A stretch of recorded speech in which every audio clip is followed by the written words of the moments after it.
না, আজ হাট থেকে ফিরতে বড্ড বেশি দেরি হয়ে গেল। এই রাস্তাটা তেমন ভালো না, বাড়িতে গিন্নি বোন সবাই বোধহয় চিন্তা করছে। তাড়াতাড়ি পা চালাই।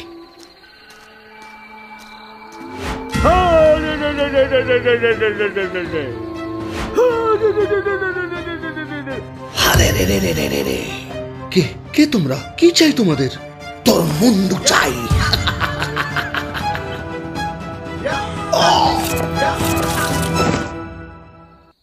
কিছুক্ষণ পর গ্রামবাসী ওই পথ দিয়ে বাড়ি ফিরছিল। হঠাৎ তারা নীলেশের দেহ দেখতে পায়। কি কাজ কে করলো গো? হায় হায় হায়, দেহ থেকে মাথা কেটে নিয়ে চলে গেছে গো। এ তো চেনার উপায় নাই। দাঁড়াও, একটু কাছে গিয়ে দেখি যদি কোনো চেনার উপায় থাকে। আরে, এ তো আমাদের নীলেশ গো। কি করে বুঝলে? এই দেখো, ওর হাতের তাবিজখানা। এ তো আমি ওকে দিয়েছিলাম। আহারে, এমন ভালো ছেলেটার এই দশা কে করলে গো? এই চলো চলো, ওকে গ্রামে নিয়ে চলো।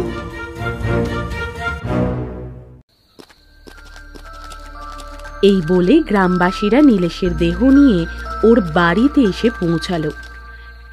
এই অবস্থা দেখে ওর স্ত্রী মিনু এবং বোন রানী কাঁদতে কাঁদতে বলল, ও দাদা, দাদা, এই তোমার কি হলো দাদা? কে তোমার এমন অবস্থা করলো দাদা? হ্যাঁ হ্যাঁ গো, এই বয়সে আমাকে বিধবা করে দিয়ে চলে গেলে। কার কি ক্ষতি করেছিলে তুমি, যে এমন নিষ্ঠুর ভাবে তোমাকে মেরে দিল? গ্রামের শ্মশানে নীলেশের দেহ দাহ করে এসে গ্রামবাসীরা আবার এসে হাজির হলো মিনু ও রানীকে সান্ত্বনা দিতে তাদের বাড়িতে। আমার কি মনে হয় জানো তো, ওই জঙ্গলের ওদিকে এক নতুন ডাকাতের ডেরা হয়েছে শুনেছিলাম। এ তাদেরই কাজ। তাই যদি হয় তাহলে তাহলে একটা ব্যাপার খেয়াল করে দেখেছো হে? কি ব্যাপার বলো তো? ডাকাতে নীলেশের ব্যাগ থেকে টাকা পয়সা, ওর সোনার আংটি এসব কিছু না নিয়ে শুধু ওর মাথা কানাই কেন কেটে নিয়ে গেল? এর কারণখানা আমি বোধহয় আন্দাজ করতে পারছি। কি আন্দাজ করতে পারছো হরিদাদু? তোর দাদা নীলেশের মাথাখানা কারা কেটে নিয়ে গেছে, আর আর কেন কেটে নিয়ে গেছে, তার সবটাই হয়তো আমি বুঝতে পারছি। কে করেছে, কেন করেছে আমাদের এমন সর্বনাশ? এক্ষুনি বলো আমায়। সে আজ অনেক বছর আগেকার কথা। তোরা তখনও জন্মাসনি। তোদের বাবা দীনেশ ছিল এই গ্রামের পালোয়ান। 10 গ্রামের লোক তোদের বাবার সাথে শক্তিতে পেরে উঠতো না। তো সেবার গ্রামে হঠাৎ রঘু ডাকাতের উপদ্রব খুব বেড়ে গেল। তাদেরকে ঠেকাতে একদিন গ্রামবাসীদের একটা সভা বসল। না, আমাদের মনে হয় গ্রাম ছেড়ে পালাতে হবে, বুঝলে? এই ডাকাতের দল আমাদের গ্রামকে শ্মশান করে ছাড়বে। ঠিক বলেছ হরি কাকা। এই নিয়ে পরপর 5 দিন এই গ্রামের 5টা বাড়িতে ডাকাতি হলো। শুধু ডাকাতি করে তো ওরা ক্ষান্ত হচ্ছে না, সেই সাথে পরিবারের সবাইকে নির্মমভাবে হত্যা করে রেখে যাচ্ছে। নিজেদের প্রাণ বাঁচাতে চাইলে পালাতেই হবে, বুঝলে? ওই একটা ডাকাত দলের ভয়ে আমরা আমাদের ভিটে মাটি ছেড়ে পালাবো? কখনোই নয়। তাহলে কি এখানে পড়ে পড়ে মরার অপেক্ষা করব? আমরা কেন মরবো? মরবে তো ওরা। ওদেরকে মারবে শুনি? আমরা সাধারণ চাষাবুষো মানুষ, আমরা কি ওদের সাথে পেরে উঠবো নাকি? আমি মারবো ওদের, আর ডাকাত সর্দারের মুন্ডু কেটে নিয়ে এসে তোমাদের দেখাবো। তুই একা এতগুলো লোকের সাথে লড়াই করতে পারবি? আরে দেখোই না পারি কিনা। এই দীনেশ পালোয়ান থাকতে তোমাদের কাউকে ভয় পেতে হবে না। এই বলে তোদের বাবা দীনেশ আমাদের রক্ষা করতে নিজেই বিপদের ঝুঁকি নেয়। তোদের মা বারবার তোদের বাবাকে বারণ করেছিল।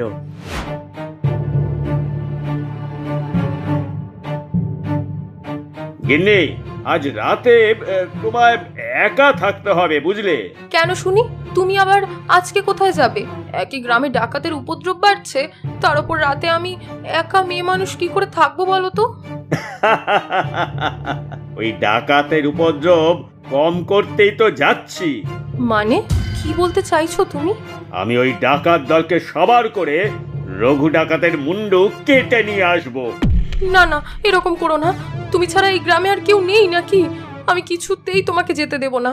আরে গিন্নি, গিন্নি তুমি চিন্তা করো না, আমার কিচ্ছু হবে না। পরের দিন সকালে সত্যি সত্যি রঘু ডাকাতের মুন্ডু কেটে গ্রামে হাজির হয়েছিল। তোদের বাবার জন্যই সেবার আমাদের গ্রাম ডাকাতের হাত থেকে রক্ষা পেয়েছিল। কিন্তু এর সাথে দাদার মৃত্যুর কি সম্পর্ক? তোদের বাবা যখন ডাকাত দলকে মারতে যায়, ওই দলে রঘু ডাকাতের একমাত্র ছেলে মোহনও ছিল। সে তখন খুব ছোট, তাই তাকে ছেড়ে দেয়। শুনেছি সে এখন আবার ডাকাত দল গড়ে তুলেছে। সেই কি আমার স্বামীকে মেরেছে? কিন্তু কেন? ও তো কিছু করেনি। শোনো বৌমা, শোনো।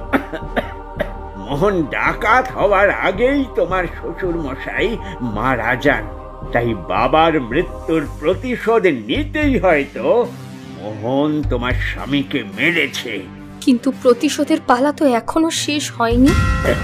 মানে মানে কি বলতে চাইছিস তুই রানী?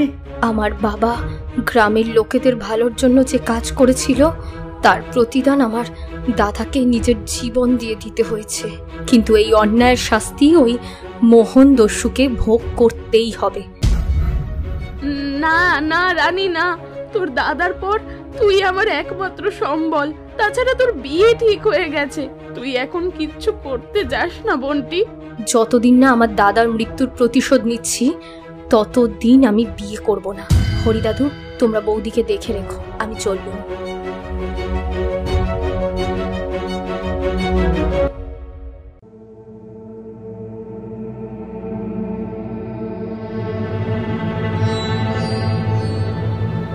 সর্দার, সর্দার, দেখো দেখো, একটা মেয়ে না গলায় দড়ি দিচ্ছে। আরে হ্যাঁ তো, চল এগিয়ে গিয়ে দেখি ব্যাপারখানা কি। এই মেয়ে, এই গভীর জঙ্গলে এসে কি করছো এগুলো? এখানে এসব চলবে না। কেন চলবে না? আমি তো তোমাদের কোনো ক্ষতি করিনি। আমি তো মনের জ্বালায় মরতে এসেছি শুধু। মরতে হলে অন্য কোথাও মরগে যাও, যাও এখান থেকে। চুপ কর। এই মেয়ে, নাম কি তোমার? আর মরতেই বা যাচ্ছ কেন? আমার নাম রানী। মরে কি আর মানুষ সাধে? আমি যে অভাগিনী। কি হয়েছে খুলে বলো আমাদের। আমার বাবা আর মা ছোটবেলাতেই মারা গিয়েছে। দুদিন আগে একটা দুর্ঘটনায় আমার একমাত্র দাদাও মারা যায়। তাই আমার বৌদি আর গ্রামের লোকেরা আমাকে অপয়া অলক্ষী বলে তাড়িয়ে দিয়েছে। ছি ছি ছি ছি ছি। আমার তো আর কোথাও যাওয়ার জায়গা নেই, তাই এই জঙ্গলেই মরতে এসেছি। শোনো রানী, তোমার যখন কেউ নেই, তুমি আমাদের সাথে চলো, আমাদের সাথে থাকবে। কিন্তু সর্দার, এই মেয়েকে নিয়ে আমার মুখের উপর কথা বলবি না। আমার কথাই শেষ কথাই জঙ্গলে, জানিস না? কিন্তু তোমরা কে? তোমাদের পোশাক আশাক দেখে তো সাধারণ মানুষ বলে মনে হচ্ছে না। যে জঙ্গলে তুমি এসেছো, এটা হলো মোহন ডাকাতের এলাকা। মোহন ডাকাত? সেটা কে? আমি মোহন ডাকাত। হ্যাঁ? না না, আমি তোমাদের সাথে যাব না। তোমরা যদি আমার সর্বনাশ করে দাও।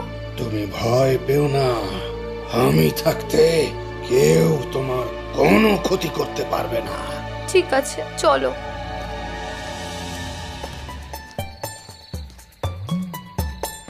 তুমি এই ঘরের ভেতর গিয়ে বসো, আমি তোমার জন্য খাবার পাঠিয়ে দিচ্ছি।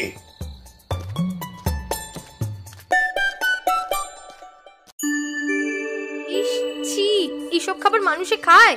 শোনো মেয়ে, এখানে এই জঙ্গলে এই সবই পাবে। আমরা হাত পুড়িয়ে যা পারি তাই করে দিয়েছি। কেন? তোমাদের কোনো রাঁধুনি নেই? ডাকাত দলে আবার রাঁধুনি? সত্যিই তুমি হাসালে। এইসব খাবার খেয়ে থাকো কি করে তোমরা? এই যে খেতে পাই তাই অনেক। তুমি খেতে হলে খাও, না হলে খাবার নিয়ে চলে যাচ্ছি। আচ্ছা, আমি একটা কথা বলি। কি কথা? তোমাদের কাছে ভালো রান্নার সরঞ্জাম কিছু আছে? না, ওসব কিছু নেই। রাঁধারই লোক নেই, সরঞ্জাম দিয়ে কি হবে? শোনো, আমি যা যা বলছি গ্রামের বাজার থেকে সেগুলো কিনে নিয়ে এসো, তারপর আমি তোমাদের রান্না করে খাওয়াবো। তুমি আমাদের জন্য রান্না করবে? হ্যাঁ, আর নিজের জন্যও করব। এখন আমি যা যা বলছি সেগুলো নিয়ে এসো। ঠিক আছে, বলো।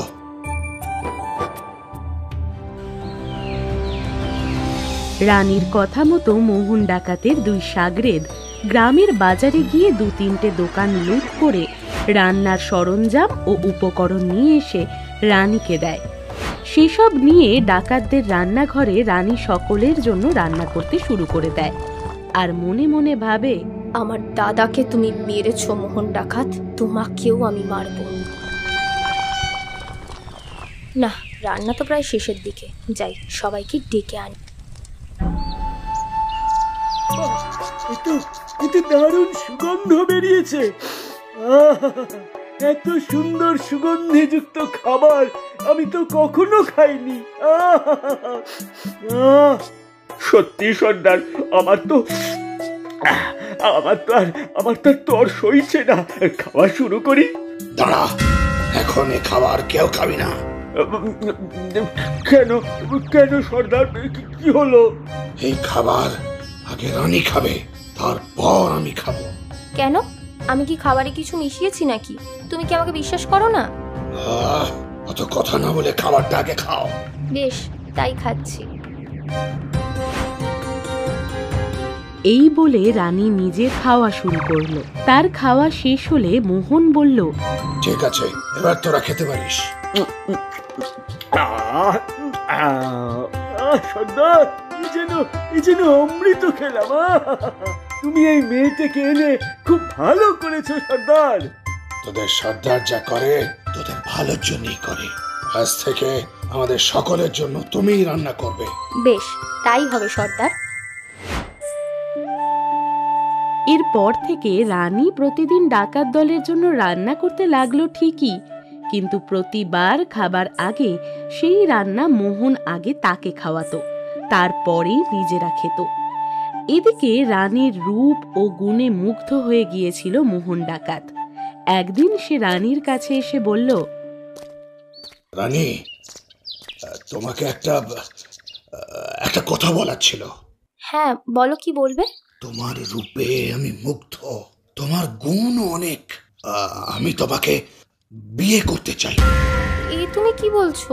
তুমি হলে ডাকাত সর্দার, আর আমি অপয়া অলক্ষী এক মেয়ে। চুপ, আর কখনো এমন কথা বলবে না। তুমি মোটেই অপয়া অলক্ষী নও। আচ্ছা, তুমি কি আমায় পছন্দ করো না? তোমাকে পছন্দ না করার তো কোনো কারণ নেই, তুমি আমায় আশ্রয় দিয়েছো। তাহলে চলো আজই বিয়ে করে নি। আজই? হ্যাঁ, আজই। কেন, তোমার আপত্তি আছে? আসলে আমি চাইছিলাম আমাদের বিয়ে একটা শুভ দিনে হোক। আগামী সপ্তাহে গুরু পূর্ণিমার দিন যদি আমাদের 4 হাত এক হয় তাহলে?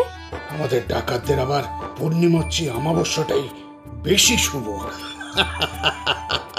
যাই হোক, তুমি যা চাইছো তাই হবে। আপনি তাহলে বাকিদের খবর দিয়ে দিন, আমি বরং খাবার নিয়ে আসি।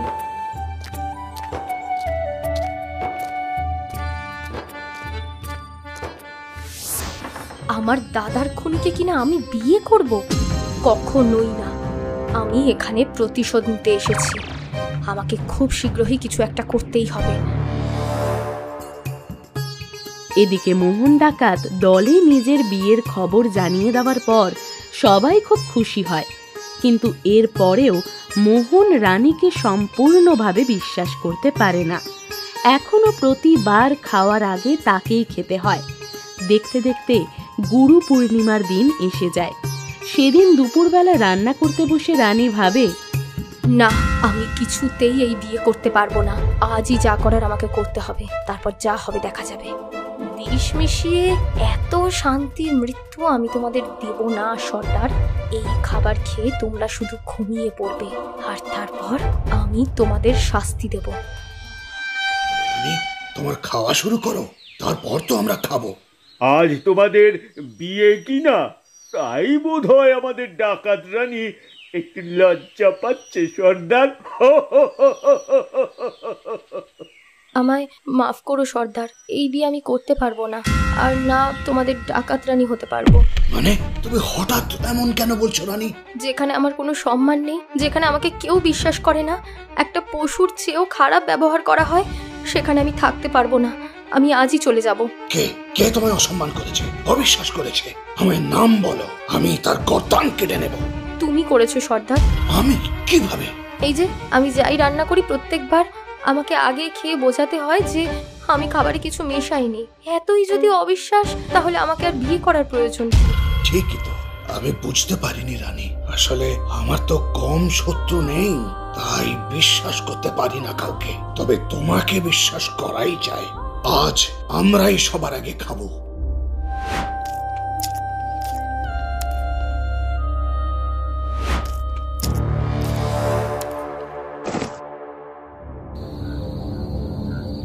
কোথায় কোথায় আমরা, কোথায়? আমাদের আমাদের কে কে এভাবে বেঁধে রেখেছে? সর্দার, সর্দার তুমি আছো সর্দার? আছে আছে। কি হচ্ছে কিছুই বুঝতে পারছি না।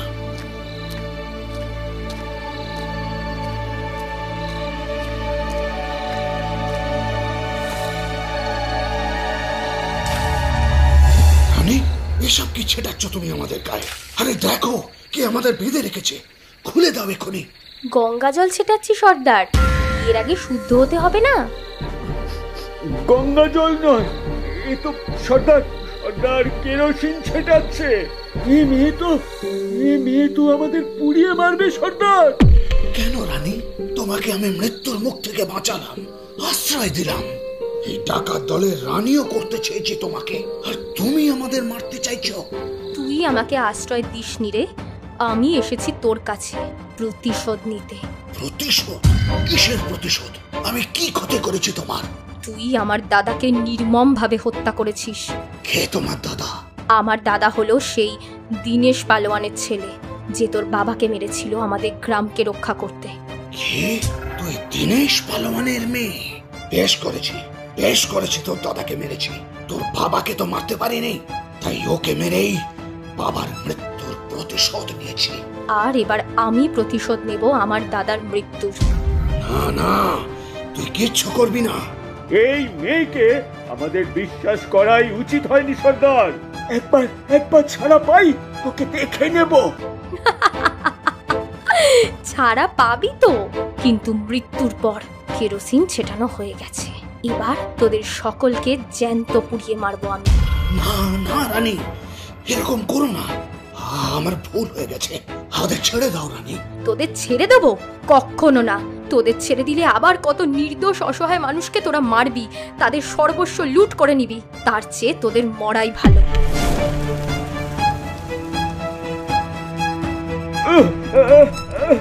বাঁচাও বাঁচাও, মেরে ফেললো আমাদের, মেরে ফেললো। বাঁচাও বাঁচাও, আমাদের বাঁচাও।